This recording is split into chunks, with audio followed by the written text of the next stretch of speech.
For justice! No justice in Ethiopia! No justice in Ethiopia!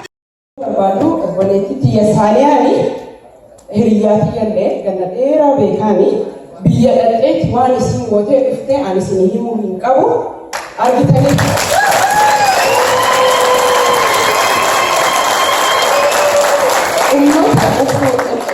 Oromummaa isaatti osoo hin beekamin eenyummaa isaatti osoo hin beekamin qaqqabamee walloo keessa dhaqee seenaa isaanii sanuu yeroo ijoolleen ajjeefamaa jirtutti yeroo hamtuutti dhaqee biyyatti waan san dalagee achirra hoo darbi ta'e dheengadda warri Qiliinxoo irratti obbo Baqqalaa Garbaa fa'aa waan lallaban irratti rifeensa sii haadatte rifeensa ijoollee dhiiraa ofii haadatte isaa wajjin dhaabachuuf jechuudha maaloo goototana harkota konaa naafiti kabajaa konaatii faayaa isaanii goota Oromooti kanaan boodallee dubartii kabajaa goototannaa beeksisa firiis maala seesanadha galatama.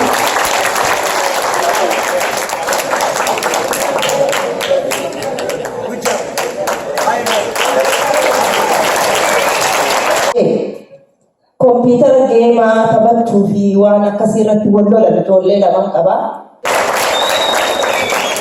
Galatooma duraan dursee isin hundi akka nam tokkooti akka anaatti galata guddaadhaan isiniif galchuu barbaadaa rabbitti aansee maaliif hundi keessan nu hundinuu dirqama baanee dhimma Oromoo irratti bakka garagaraatti walitti dhufnee sa'aa dheeraa san deemuunu manguddoon teenyaas osoo hin dadhabin deemnee kana godhuunu waan guddaa takka jechuu yoo durirraa laallee kun injifannoo takka hedduu galatoomaa isiniin jira.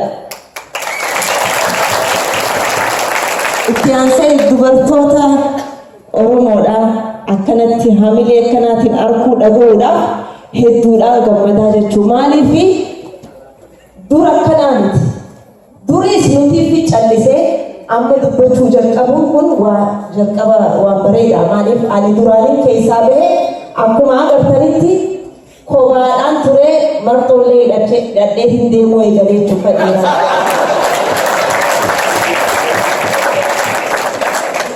Warri itti aartanis isaanitti yoo jiraatan akka isan jiru isinii wajjin jira har tokko jechuudha. Amma agartanii gaaf tokko gurbaa kiyya maallaan jee kompiitara geemaa taphachuu fi waan akkasii irratti wal lolan ijoollee lama qaba. Harkaa fuudheetiin dhorkee osoo naa wal loluu osoo hooluu rafee jechuudha. Booda namni waan tasaatiin harkaa fuudhee qabe yeroo takka manaamumaan arkita maaliif hedduu waan yaadduuf waan jaallattuuf agartee itti bashannantaa jechuudha. Isaa rafaa jiru waan inni dhorke manaamaan taphatti seenee achirraa hin ammaas kaasee raataa nyaatu jee maana haafte jee lole maal ta'e mucaan jeetiin amma qabee jechuudha. Na dhorkite waan kiyyanarraa fudhatte manaa maaliin itti gammadu jira kanaas na dhorkita bakka rafuus maal ta'ee na haafte Oromoonis lafa isaa dhabee qabeenya isaa dhabee osoo wallaaliin beekaatuma yeroodhaan eeggatuuf meeniin oomsaarra boru jechaa callise malee kasaa akka ta'e wallaaleetii miti. Duuba bakka yeroon eeggatuuf haga tokkummaan Oromoo dhuftuuf eeggatuudhaaf haga qabsoon Oromoo namuu bakka irraa itti walii galee ka'uu eeggatuuf obsa waan hedduudhaaf jechuudha. Calje wallaala isaanii osoo ciisu jiruu tuqanii itti kaasan. Kanaafuu nama ciisu fitti tuqinaa jechuudha. Waan barbaadutti yaadanii godhuufiin barbaachisaadha jechuudha. Akkuma bishaan bakka takka ciisu yoo itti gadhiifame hin dhaabbatu. Har'a uummanni Oromoo qeerroon Oromoodhaa akkas taatee biyya keessatti diinni ajjeesullee jalqabanii jiranii jechuudha. Kanaaf nuti hoo maal godhutti jirra asii? akkuma obboleettiin tiyya dura jette Saamiyaan isii boodaan waan hin joon qabu hedduu himtee jirti rakkina jiruu fi waan hunda.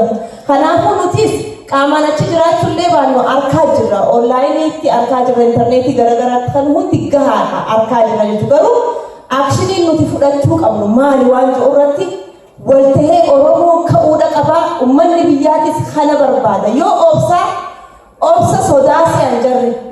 Obsi garuu sodaa miti. Oromoon sodaa qabdu. Oromoon jalqaba irraa gootaa jechuudha. Kanaaf gootummaa keenya barsiisuu qabna. Itti jiranii asitti ammoo hiriirri bahaa oolu amataa gadaa bahaatuma jira. Mootummaaleen garaagaraatis argaa jiranii dhumarratti fayyisaan dhufee akka dalaluu argan waliin gahee jira jechuudha. Yoo kana booda nutti callisan tarkaanfii takkan fudhamne furmaanni takkan argamne maal godhuudha qabna amma nutis akka isaan beekaa osanitti usaa jirra yeroo eeggatuudhaaf lafaa ka'uu qabna. Namni hundi bakka danda'utti yoo guututti hin dandeenye namni tokko nama tokko waan barbaachisu godhuufi qabna. Namni tokko ollaa tokko obboleessa hin qabne dhiira ollaa jiru tokko hidhachiisuu danda'uudha qaba jechuudha. Obboleessa yoo qabaate obboleessa kiyya tokko hidhachiisuudhaan qaba jechuudha. Na amantanii na amanuu baantanii jechuudha. Namuu bakka nama beekutti nama qunnamaa jira. Nama sadiif an biyyatti deemuu kana booda nama sadiif warra